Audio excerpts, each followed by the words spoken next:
Okay, welcome to Racing Circles on Monday the 6th of November 2017 for our Melbourne Cup preview tomorrow the 7th of November. Just a quick one. Hopefully he's all got on the weekend on Shillelagh. $13.10 on the tote. Super win that. Astoria, luckless third. We did mention Sully in the same race, which comes second, so we're happy there. Global Glamour, just the way the race was run didn't suit. Scheidel was disappointing. And Octabella disappointing as well. So let's get in for tomorrow. Flemington,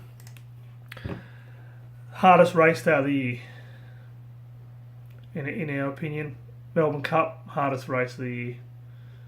Especially now with all these foreign contenders coming over.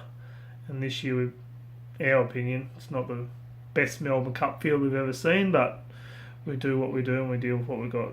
So let's get into it. So racing at Flemington at the moment, it's a good 3, rail in the true, and hopefully the surface plays well.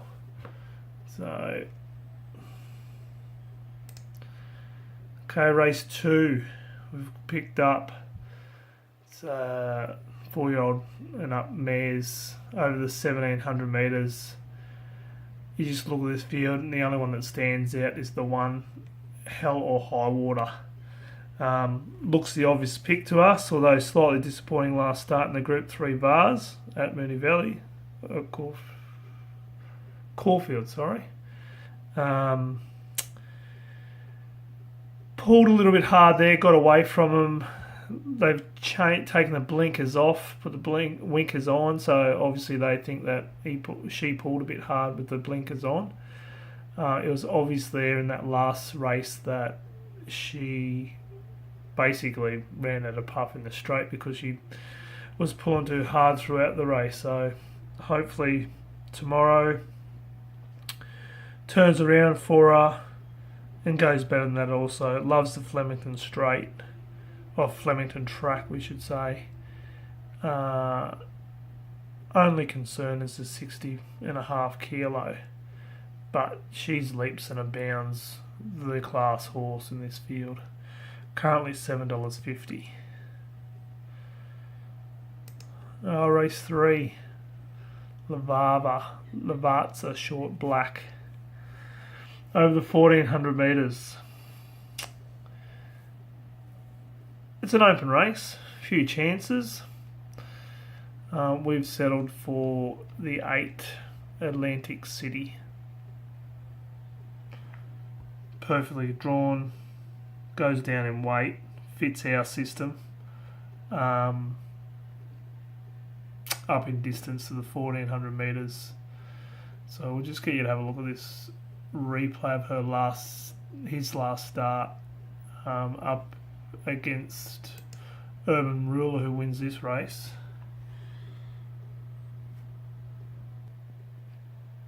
So you've got Atlantic City, the back there in the blue in the check sash. So and then came Vostok, Concentrate, Atlantic City, and last is Smackdown 8 off the leader. Divine 10 comes up to the corner, has on the outside Lord Barrington for company, and Karani makes a line of 3. Kia Van just behind them. Urban Ruler hooks to the outside of the track down the pink jacket, followed by the New Boy Broadway at first, and then came Strike Force in the straight. Lord Barrington up to Divine 10. Here's Urban Ruler on the outside, joining in the favourite. Strike Force is getting out as well. Urban Ruler with 100 metres to go. Strike Force, Atlantic City right down the outside. Urban Ruler's kicking. Atlantic City comes at it. Urban Ruler. I can hear the owners from here. So hits the line perfectly. Extra 200 metres, drop in weight. It'll all suit tomorrow. So currently a $26 shot. So we'll definitely be taking some of that.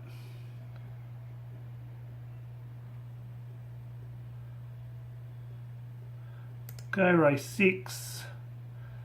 Have to stick with the 8 Tarcoola Spirit. 1400 metres,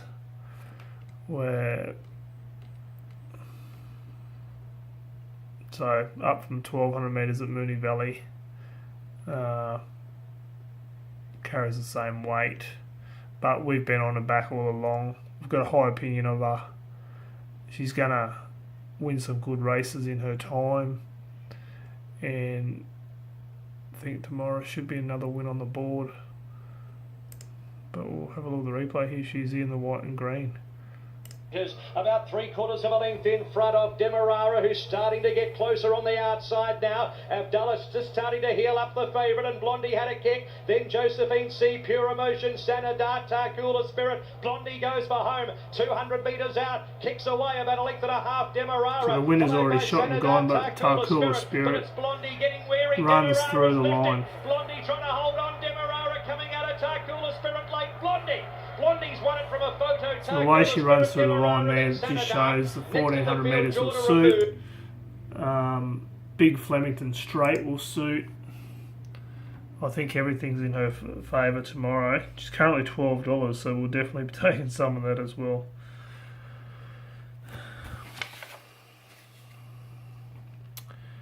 So we'll leave the Melbourne Cup to last, because we just want to go through that a little bit more in depth. Race 8.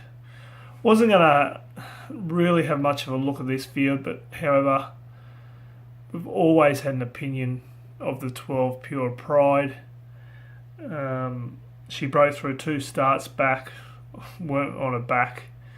Said last prep that she's going to win a Group 1, so was just unlucky in a number of them and didn't get there when the line came first, obviously. Last start at Seymour was just no luck, so forget that run. It's a Pure Pride. So forget that run last start. The Flemington Straight as well. Well, the Flemington Track will obviously suit. Bigger straight. If she repeats that performance 2 starts back, she'll be winning this.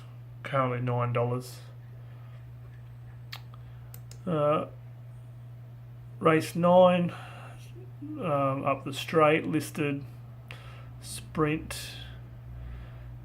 It's an open race, anything can really win it. But just like the way Calander's going, like listed last start against Charm Harmony, which is the form you want to be sort of surrounding yourself with. Had no luck, jumped wide, hung out the back on the turn, probably off the bit a bit when the others got going, but ran home really well, hitting the line. As you can see, 11th at the 100, 11th at the 400, and only missed out by 2.8 lengths. So again, Flemington's going to suit him. Barrier 3, and drops a kilo.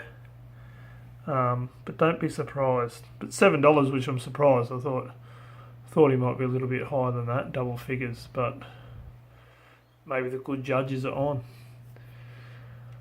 Don't like anything in race 10, so we'll go straight to the Melbourne Cup.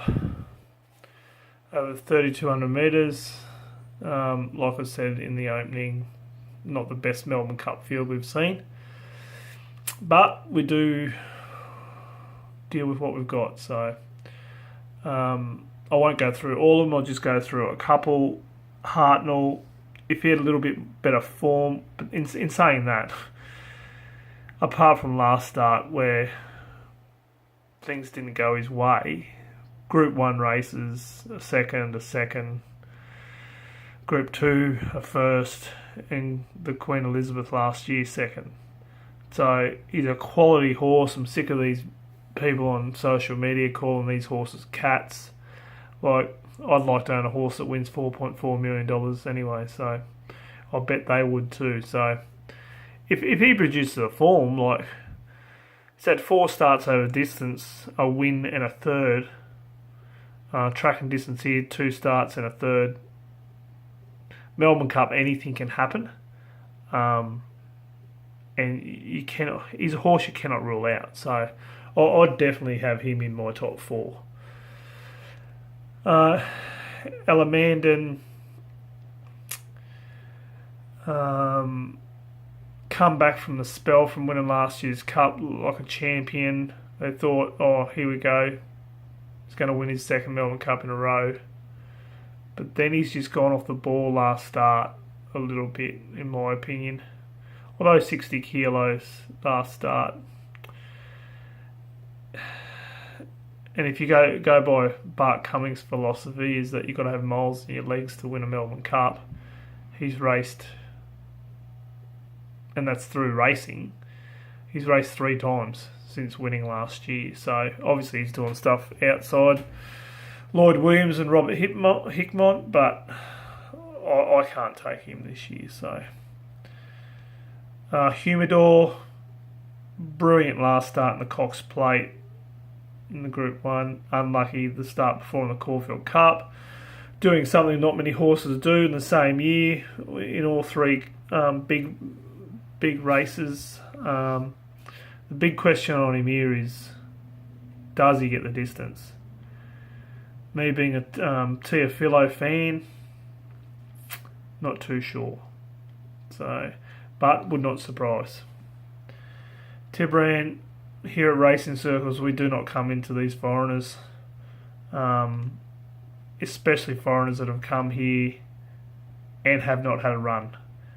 And I'll come to that point very shortly with other horses, or come to it now with Marmello. So overseas horse, at least he had a run in the Caulfield Cup, which was very unlucky. Would not surprise if you see him in the top 5. I'm not going to tell. At first I was thinking maybe he's the horse to beat, but again, European form. You know most of them are going to get the distance. But can they handle the travel? Can they handle the way of racing that we do? But definitely your top 5. Red Cardinal not coming into. If you are looking at a overseas runner, you'd be looking at this one, Johannes Vermeer. And this will set a precedence if he wins, that you've got to have 1 or 2 starts in Australia first. So second and a third last 2 starts. Bondi Beach won't come in, Ventura Storm. Who Shot the Barman? I'm going to have a little bit on this one. 13, Big Duke. Not suited to the slow tempo last start, which showed the back markers fighting it out in the finish. Perfectly weighted. He's had 1 start over the distance and a third. I was very impressed by his win 2 starts back at Randwick in the St. Ledger. If he can get the distance, I think he's a massive chance at the $21. In saying that, Boom Time, don't give him a chance. Saying that, Libran, I've always had a little soft spot for him. Ran super last start in the Moonee Valley Cup. Who Shot the Barman, just couldn't catch Who Shot the Barman, and he was the back marker there. So he's currently didn't write it down, but he's double figure odds, and I reckon a very good each way chance as well. So single gaze, always honest as they come. Money has come for Rekindling. On the other, Amelia Star, we're trained. If ran better in the Caulfield Cup, I'd have an argument for her, but got to add her to your multis. Same with Sis Montaigne. Gay knows how to train a horse, so, and went well on the weekend backing up for this. So there's our Melbourne Cup preview. Hopefully we've got a win or 2 there and some value. Don't like anything in Sydney. It's a heavy 9 at the moment, so not touching that. And meant to rain further this afternoon. So have a great Melbourne Cup day. Again, hope there's winners and value there. We'll try to get something up for Oaks Day if we like something, but we may not. So all the best if you need us, at Racing Circles on Twitter. See you soon. Bye.